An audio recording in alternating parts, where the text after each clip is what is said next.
Hey guys, what is up? It's Dusty here, and welcome back to another crypto video. And my question of today is, do you think Ripple will win this lawsuit? Yes or no? Put it down below in the comment section, and let's dive right into this tweet by Greg Kidd, which really has changed my mind on things quite significantly.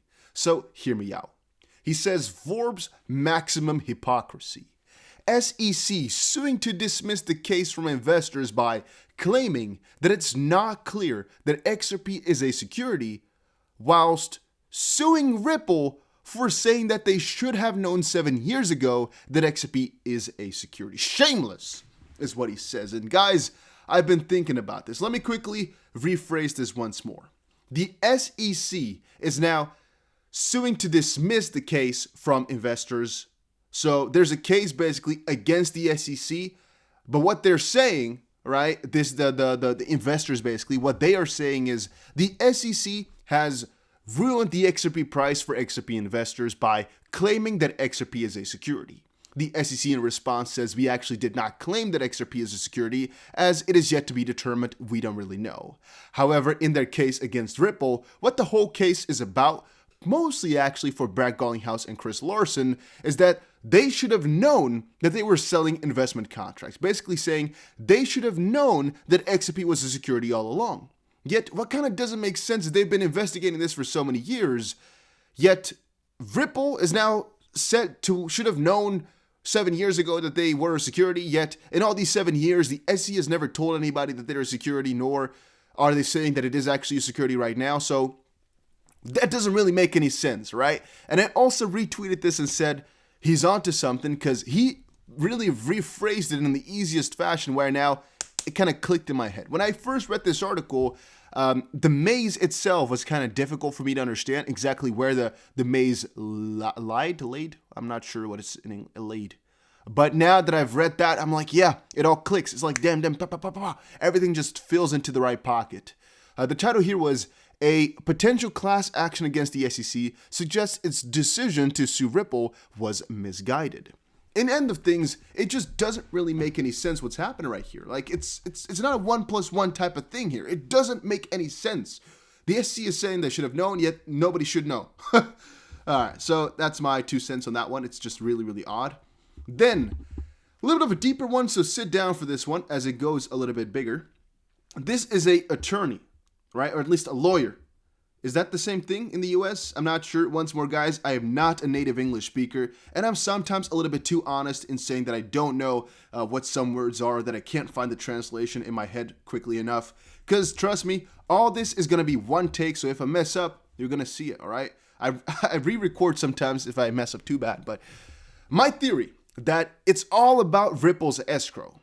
If Congress declares that regulating digital assets is a matter of national security, the federal government could invoke its eminent domain power to expropriate private property for public use, right? So already by right now, I'm thinking of Ripple's escrow. They could do something within their power for public use, okay? While this power has historically been used to expropriate mainly land, any private property can be expropriated within the limits of the Fifth Amendment's takings clause. So this is so long as the original owner is provided with just compensation based on fair market value. It's a little bit odd, the rule, but it does make some sense. Expropriation powers have been invoked to expropriate stocks, leases, and investments that protect contract rights, patents, copyrights, and IP. So technically, the government could invoke EP to seize Facebook and turn it into a public utility to protect citizens' privacy and data rights. So when regulating digital assets, especially a token as publicly demonized as XRP has been, all that would be required for the proper government justification would be to file a very public yet frivolous lawsuit, which harms or scares the property's owners, but that does not harm the property itself. While the drama of this lawsuit placates the masses, Congress could essentially pass legislation granting regulatory clarity to the industry and invoke EP to expropriate Ripple's escrow in the name of national security. This may be why this suit specifically avoids asking the court to determine if XRP is a security, which puzzles me, Maybe the suit was not designed to define XRP, but designed to serve as a catalyst to allow it to be expropriated from its original owners. Maybe the suit is just a delay tactic to run interference during a change in the administrations, and the plan is for the Congress and the SEC to work in concert to legislate XRP's designation. I don't know, but Gensler seems abundantly knowledgeable in crypto to be the liaison to make a liaison. Let's go for liaison, like a Frenchman. Let's go for that liaison to make this happen. This may also be the reason why the suit specifically avoids alleging any fraud by Break House or Chris Larsen. This puzzled me also, me too. Perhaps it's because fraud charges could lead to the determination of criminality or even prison, which would harm the very property the government is trying to expropriate, thus rendering it tainted, undervalued, or even undesirable for global adoption by other central banks. So why has XRP price been suppressed all these years? Well, we should really be asking who would ultimately benefit from the suppressed price XRP if the master game plan was to expropriate it and pay just compensation to the original owners. Anyone know what the plus minus fair market value on 55 billion XRP is? No, we don't. So if this theory is at all accurate, XRP will not only survive this suit, but it's destined to flourish by a pre-planned design. However, that may come at the cost of Ripple's escrow being expropriated and used to pad the Federal Reserve for the maybe next 200 plus years. I have no idea how that would play out. NB, this is only my Pelican Brief-like theory, don't hate. I don't have any answers, so please keep your shorts on. Just recognize that nothing as financially significant as this would ever be left to chance, a judge, or happen by coincidence without the right planned government actors. Which is interesting in my opinion. So this theory here, there's some sense in it. There's some other parts which don't really sound too logical. He did, however, in another tweet say that this is just his opinion as a person. He is a lawyer and he puts it in a different thread because he doesn't want to use that power here for this. He just wants to use this as a normal XRP holder. Just some crazy theory like that. It's just a theory. However, we got some interesting responses. One of them being from Mickey B. Fresh saying, the escrowed XRP, this is by the way a pioneer, as he's saying, the escrowed XRP can't be confiscated because it's cryptographically locked in escrow on the XRP ledger. Ripple nor government can break the escrow. Government could attempt to get control of the multi-signature wallet it's released to monthly, but an 80% vote on the UNL validators can burn it. So XRP attorney says, I posted a take on this earlier, but admit I'm no expert on escrow cryptography. However, I lay my theory on the old adage of death and taxes, two certainties in life.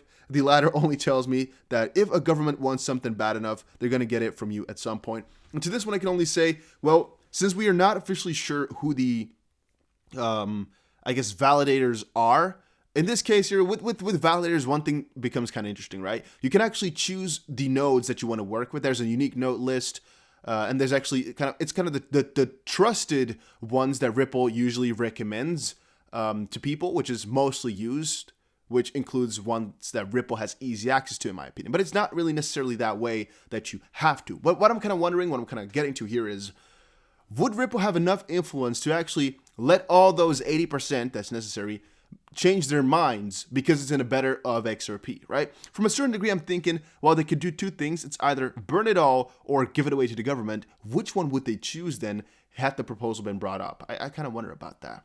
However, a little bit more interesting then is Israel here, who put up a question. Jeremy Attorney and John Deaton, your thoughts? And Jeremy said, confiscation of the escrowed XRP would certainly be within executive powers. See Gold Reserve Act of 1933, etc. But in a twist of irony, the feds would have to declare XRP a currency before confiscation. What an interesting one. What an interesting one. So I do think it's an interesting story. I'm going to leave it for what it is right now, just because we have no real proof of anything like that. It's just a theory, just a story. But I do think it's an interesting one to consider for yourself and kind of think twice about, like, what if that's the bigger game plan that's going on? I should tell you guys that it's not a certainty. It could definitely be that all of this is just dumb, very freaking dumb, but it's worthy of a thought. Then CryptoBlue posted, Western Union confirms plans to experiment with Ripple. It's just been confirmed. And by the way, if you have any questions like this, like hey, how do I buy XRP? How does it work? Just join Discord and come ask, all right? You might not get a response, but you might get one, and there's a ton of people there. So if you are into XRP or into crypto really, just join Discord. The link will be down below. It's definitely going to be worth it, by the way. But yeah, that's just a nice little additive to the video already. Then Peter Brandt ridicules XRP holders as token crashes 97% against Bitcoin. If you really are worried about this type of stuff, better reconsider your strategy. This is not relevant whatsoever, so no, I don't really care about him too much at all, to be honest. Jeff ISO says, the SEC lawsuit against Ripple says you were selling securities. The SEC's response to John Deaton was, no determination has been made on whether XRP is a security. What a joke. Yeah, it's basically what we said a little bit earlier in the video with Greg Kidd right here. Then, I just want to quickly tell you guys, if you have money on Wirex that you are not using, it might be an idea to take it off because they have pretty high fees. All right, it's just something that was brought to my attention right now. I didn't know this before as I'm not using it myself. However, the fees apparently are 0.003 Bitcoin a day if you haven't made any transaction for 9 months. So think about that for a little second. Not trying to say it's bad, not trying to say it's good. I'm just telling people that it's not necessarily a scam, but they have very high fees, which you should be aware of. It is, however, in their terms and conditions. It's just something you should know, potentially. You should attack me, because I actually usually cover this type of stuff and can hopefully warn a couple of people. But it is, in the terms, it is not a scam, yet it is something you should know, because this guy just lost a couple $1,000s for not knowing. His whole 6,500 XRP, something like that, was just lost because he didn't know. So yeah, reconsider and think about that. Then guys, go check out GSX. A link will be down below. It's the first gold-backed crypto, the first growth coin. I personally have a couple $1,000s into it because I am betting on it. Basically that we're going times 25 or times 40. Just some crazy returns is what I'm hoping for.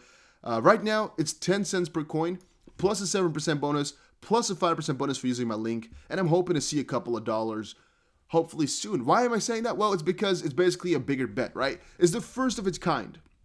And that kind of means that you either have I guess you have the risk of it really becoming void, null, or even default, where it's basically that they scam us. The chance is there. Or the chance of, because it's the first gold-backed coin and the first growth coin, a new concept, that it actually pops off in due time, like a lot of these other really new yet controversial topics. And that's why I'm betting on it. That's why I'm going into it rather heavily, in my opinion.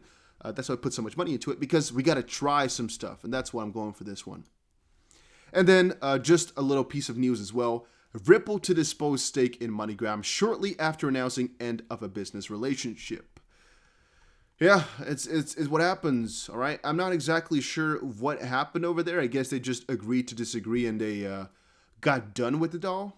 But as the filed document explains, this agreement mandates Jefferies, a US-based diversified financial services company, to sell up to 8.2 million shares on behalf of Ripple. However, this plan to offload the stock, which was expected to have commenced on March 11th, is set to expire upon the earliest September 30th. At that point, the maximum amount shall have been sold or the occurrence of certain other customary events affecting the issuer. So basically, they're getting rid of their coins and yeah, I guess they're just done with each other. That's the end of things. It's just the end of a business relationship. They want to have nothing to do with each other. So yeah, that's sometimes how it goes, right? What can we say about that? It's the way it sometimes goes in the business of money, in the business of companies and of fintechs and all of that. It's all new stuff, but it's kind of always the same. By the way, in case you missed it, just a little side note: IRS launches Operation Hidden Treasure to target unreported crypto income. If you're still trying to run away from the IRS, please reconsider. I'm just quickly telling you guys, it's not the smartest thing to do. Please don't mess around with those guys. As I don't know who said it just now. I think it was this threat right here. There's two things certain in life, which is not 100% true, but it's kind of true. Where those two things are taxation and death, right? You're definitely gonna get some sort of taxation if you're in the U.S. It's just gonna be, all right? There's no way around it. And if you're gonna mess around trying to cut the edges off, all you're gonna do is get yourself just a little bit more money. Just a teeny weeny bit, maybe a lot because you're a heavy fraudster, but also so much extra stress. And then think for yourself, is your own mental health worth that little bit of money? If your answer is, oh, no, then go right ahead with whatever you're doing. If your answer is yes, It's all about your mental and your physical and all well-being rather than that little bit of extra cash that you could save by trying to do some shady business. All right, just think about that for a little second, man. It's I know it's annoying, but think of some legal ways to make it better. Not some illegal stuff, not some hiding stuff. In the end of things, guys, it's just not going to be worth it. Just quickly telling some people who have been thinking about it, I'm personally not going to recommend it to you. It's not a smart idea to play with Uncle Sam, all right? Please, guys, reconsider maybe. Not financial advice, not legal advice, but whatever. Thank you guys all for watching. See you guys again in another crypto video. And again, don't commit tax fraud.